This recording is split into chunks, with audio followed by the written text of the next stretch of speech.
Hola, hola, buenos días, buenas tardes, buenas noches. ¿Cómo anda mi comunidad jurídicamente organizada? Bien.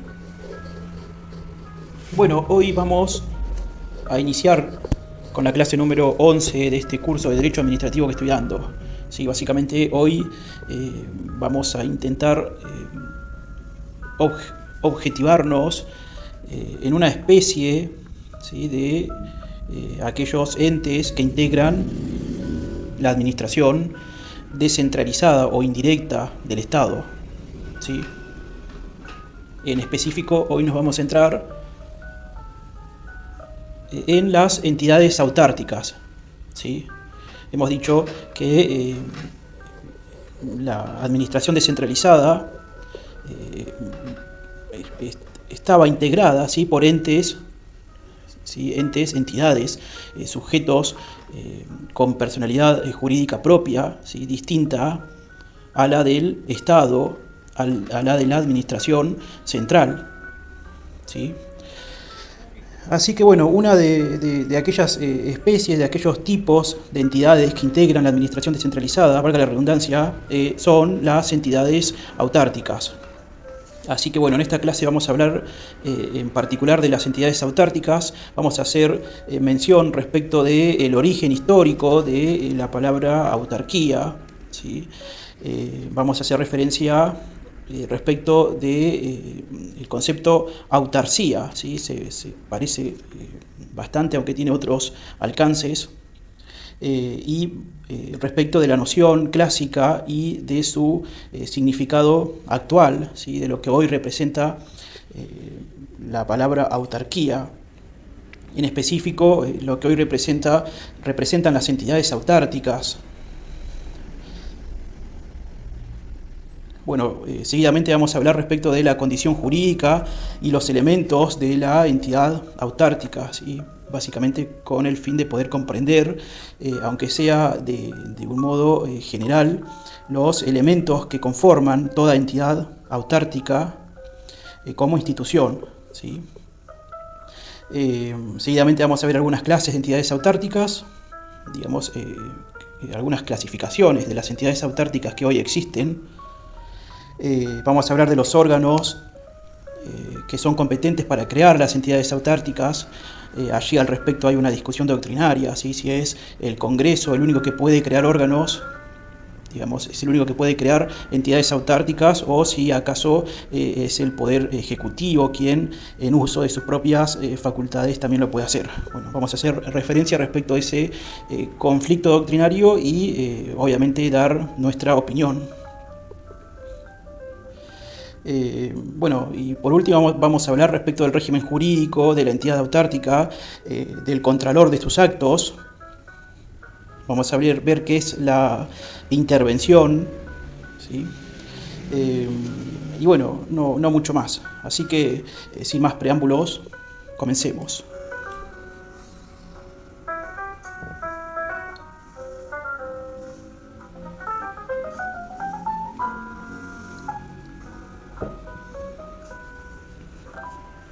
Bueno, respecto del origen histórico de la palabra autarquía, ¿sí?, debemos decir que el vocablo autarquía, el que se usa entre nosotros, deriva de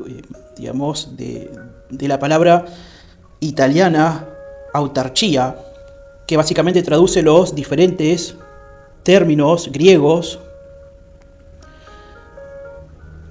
y que tiene por tanto una significación propia, ¿sí? Básicamente se usa, ¿sí?, en el sentido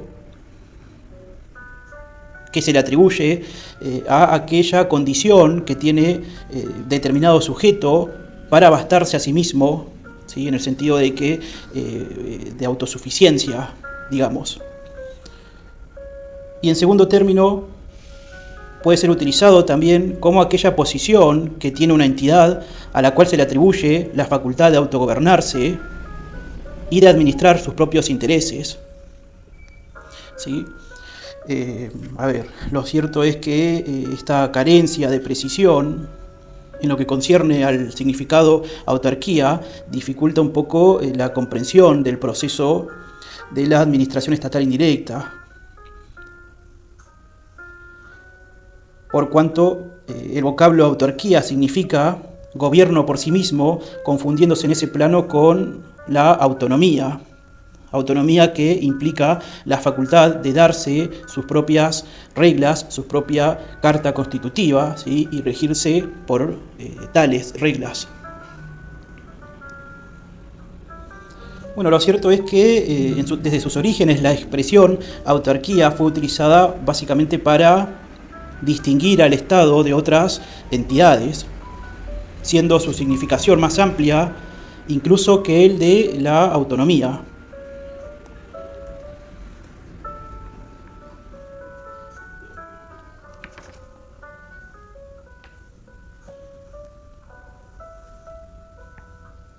Bueno, seguidamente debo decir que en nuestro país durante mucho tiempo ni la legislación ni la jurisprudencia utilizó la expresión autarquía. Recién se reconoció legislativamente a la entidad autárquica en la reforma efectuada por el artículo 33 del Código Civil de Vélez Sarsfield, que básicamente le concedía, ¿sí?, la naturaleza de persona jurídica pública estatal, ¿sí? Decía, bueno, aquel artículo 33 decía que eran personas jurídicas públicas, entre ellos estaban las entidades autárquicas, ¿sí? Ese correlato legislativo aún hoy lo tenemos en el nuevo Código Civil y Comercial, en su artículo 146, ¿sí? Bueno, el mismo dice, voy a leer, personas jurídicas públicas. Son personas jurídicas públicas a el Estado Nacional, las provincias, la Ciudad Autónoma de Buenos Aires, los municipios, las entidades autárquicas y las demás organizaciones constituidas en la República a las que el ordenamiento jurídico atribuye ese carácter. Bueno, he leído a las entidades autárquicas. Digamos que entonces debemos decir que las entidades autárquicas son aquellas personas jurídicas públicas, ¿sí?, distintas del Estado Nacional, distintas de las provincias, de la Ciudad Autónoma de Buenos Aires, de los municipios y de demás organizaciones que no presenten las notas típicas de la autarquía, ¿sí? Entonces, en resumen, lo cierto es que hubo una recomposición, ¿sí?, posterior, debido a que la noción clásica de autarquía entró en crisis. Digamos que en principio la noción de autarquía se deslizó en el marco de un Estado típicamente abstencionista que había limitado sus intervenciones a las funciones consideradas esenciales, ¿sí?, dejando la mayoría de las actividades libradas a la iniciativa de los particulares. Lo cierto es que en ese marco, cuando el Estado intenta descentralizar funciones administrativas, ¿sí?, en el marco de actividades que el Estado mismo consideraba como convenientes, estas fueron ejecutadas por entidades con personalidad jurídica propia y facultad de autoadministración. Es así que surgen las entidades autárquicas, ¿sí?, ceñidas, destinadas a cumplir un fin o cometido típicamente estatal y regulada y articulada en el seno de un régimen publicístico semejante al que regía para la administración central. Entonces, el contenido de la entidad autárquica implica no solo la facultad de autoadministrarse, digamos esto en razón de la palabra autarquía, ¿no? Entonces, el contenido de la entidad autárquica implica no solo la facultad de autoadministrarse, sino que reúne también otras condiciones, como ser que satisfaga un fin estatal típicamente administrativo, por un lado, y por el otro, dicha entidad estaría bajo un régimen integral de derecho público. Es así entonces que la palabra autarquía adquiere un nuevo matiz, ¿sí? No solo esta debe ser interpretada como la capacidad que tiene un ente de gobernarse a sí mismo, sino que cuando estamos hablando de entidad autárquica estamos haciendo referencia a que este es en principio, como hemos dicho, un ente de derecho público estatal, y que tiene como fin, ¿sí? El fin o cometido es un fin típicamente estatal, administrativo, y que asimisma se encuentra regulada, asimisma fue creada, organizada por un régimen integral de derecho público, ¿sí?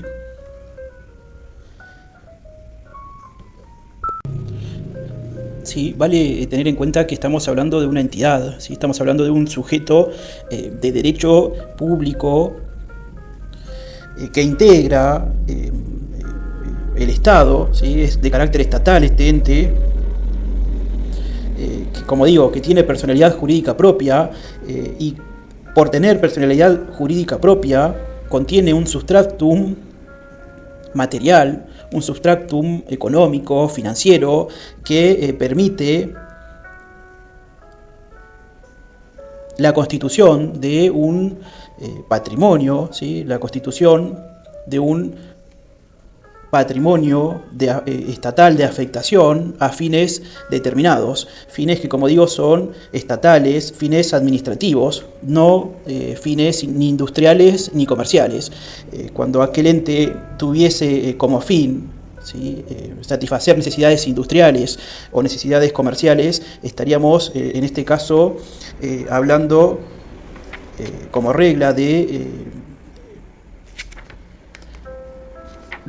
empresas del Estado, ¿sí? Bueno, seguidamente nos preguntamos cuál es el órgano competente para crear entidades autárquicas institucionales. Al respecto, digamos, originariamente, vetustamente ya diría, Bielsa sostenía que la atribución le correspondía al Congreso Nacional, ¿sí? En función del artículo 75, inciso 20, consideraba que era el Congreso quien estaba facultado, ¿sí? De crear entidades autárquicas.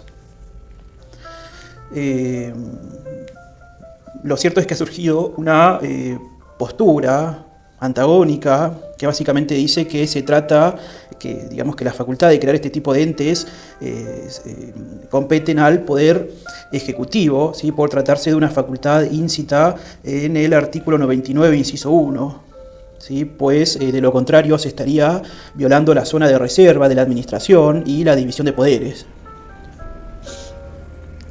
En mi opinión, yo tengo una postura intermedia, básicamente, una postura intermedia y que es compartida por Juan Carlos Casagne, ¿sí? Básicamente decimos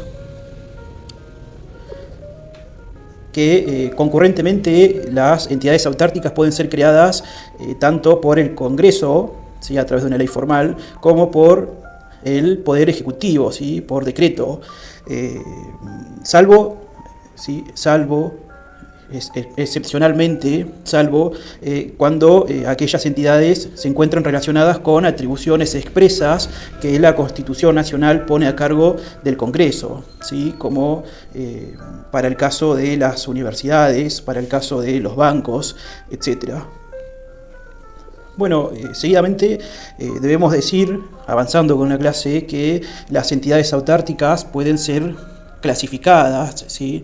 Pueden ser agrupadas dentro de algunos de los siguientes cometidos, ¿sí? En primer término, tenemos aquellos que tienen que ver con la educación, la cultura, la ciencia, la tecnología.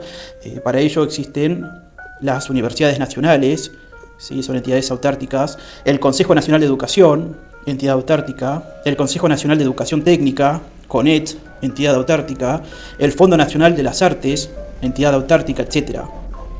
En materia de defensa tenemos a la Dirección General de Fabricaciones Militares y al Registro Nacional de Personas, de las personas, ¿sí? En materia de salud pública tenemos al Instituto Nacional de Salud Mental, ¿sí? Entidad autárquica, al Servicio Nacional de Rehabilitación, al Instituto Nacional de Microbiología, etc. En materia de obras públicas tenemos a la Dirección Nacional de Vialidad, ¿sí? Entidad autárquica. En materia de vivienda tenemos al Banco Hipotecario Nacional, a la Caja Federal de Ahorro, al Préstamo para la Vivienda, etc. Y en materia de economía en general tenemos al Banco Central, ¿sí? Entidad autárquica, al Banco de la Nación Argentina, entidad autárquica, a la Comisión Nacional de Valores, etc.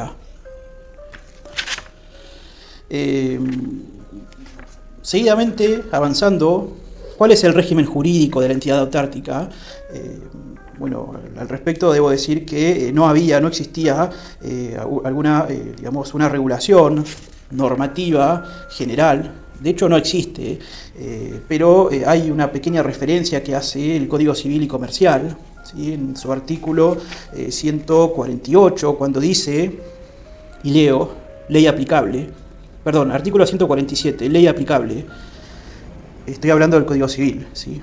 Las personas jurídicas públicas se rigen en cuanto a su reconocimiento, comienzo, capacidad, funcionamiento, organización y fin de su existencia por las leyes y ordenamientos de su Constitución. Entonces, cuando hablamos respecto del régimen jurídico de la entidad autárquica, bueno, decimos que son sus estatutos fundacionales, ¿sí? Los cuales los van a regular en principio las leyes que los crean. Igualmente, asimismo, es posible, ¿sí?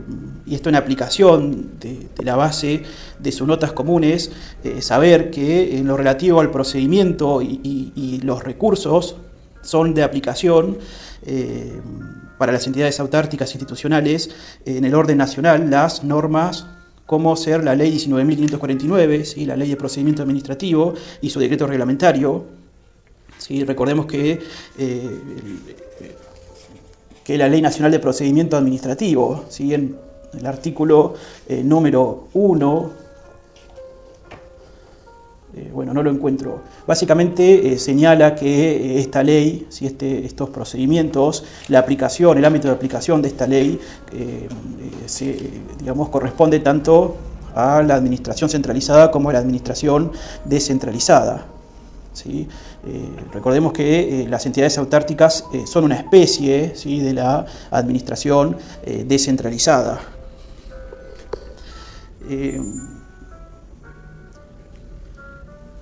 Bueno, respecto a su personal, la relación que vincula su personal con la entidad autárquica es la de empleo o de la función pública, ¿sí? Respecto de sus bienes, debemos decir que estas pueden ser titulares de bienes del dominio público, rasgo indispensable, ¿sí? para configurar la noción técnica y conceptual de esta institución, ¿sí? Además, sus actos y contratos pueden celebrarlos. Como regla general, sus actos y sus contratos son administrativos. Excepcionalmente pueden celebrar actos de objeto mixto, parcialmente reglados por el derecho privado, en cuyo caso son de aplicación la ley de contabilidad, ¿sí?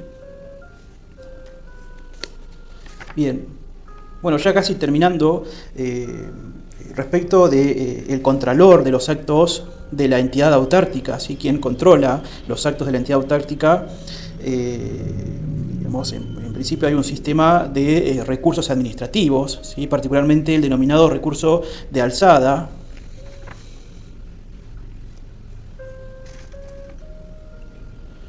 He de aclarar que se aplican aquí los principios que se han expuesto en general al tratar el control sobre los actos de las entidades estatales descentralizadas. ¿Sí? Recomiendo escuchar la clase número 10 de este curso, donde hablo respecto de que existe un control de las entidades, ¿sí? estatales descentralizadas, de la administración descentralizada, ¿sí? Al respecto, recordemos que estoy hablando de aquel mecanismo creado por la ley de administración financiera, ¿sí? Básicamente donde crea un sistema de auditoría, ¿sí? Tanto externas como internas. Además vale aclarar que cuando la entidad hubiera sido creada por una ley en ejercicio de atribuciones constitucionales, para ello mismo, digamos, como contralor, existe el propio, digamos, el propio Congreso, ¿sí? El propio Congreso, a través de comisiones, puede controlar las actividades de estas entidades autárquicas específicas. Por último, debo decir que existe un medio de control represivo, ¿sí? Un medio de control administrativo de tipo represivo que recibe el nombre de intervención. ¿Sí? La intervención básicamente asume un carácter sustitutivo y tiene por fin mantener la autoridad y la unidad administrativa y restablecer la normalidad alterada por el desempeño ineficiente de sus órganos directivos, de sus funcionarios directivos de la entidad autárquica. ¿Sí? Básicamente la intervención no requiere la existencia de una norma autorizante, pues se desprende del deber de vigilancia que le compete al Poder Ejecutivo en su condición de jefe de la administración pública que tiene a su cargo la Administración General del país.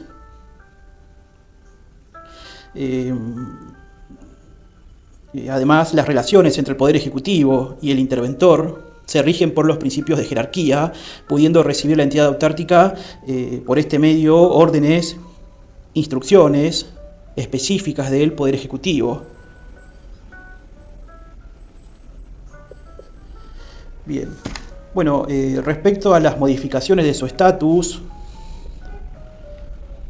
y el órgano competente para disponer la extinción de la entidad,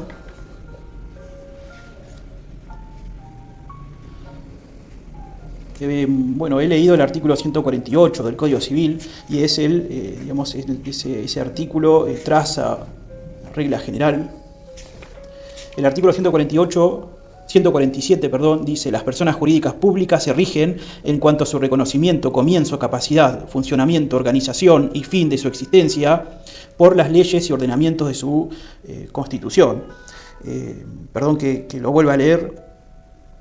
Pero vale entonces entender que es la misma, ¿sí? La misma norma que lo creó, si el mismo fue creado por decreto, el mismo puede ser eliminado por decreto, y si la entidad fue creada por ley del Congreso, la misma puede ser eliminada por el Congreso, ¿sí? Lo mismo es aplicable respecto de su organización, ¿sí?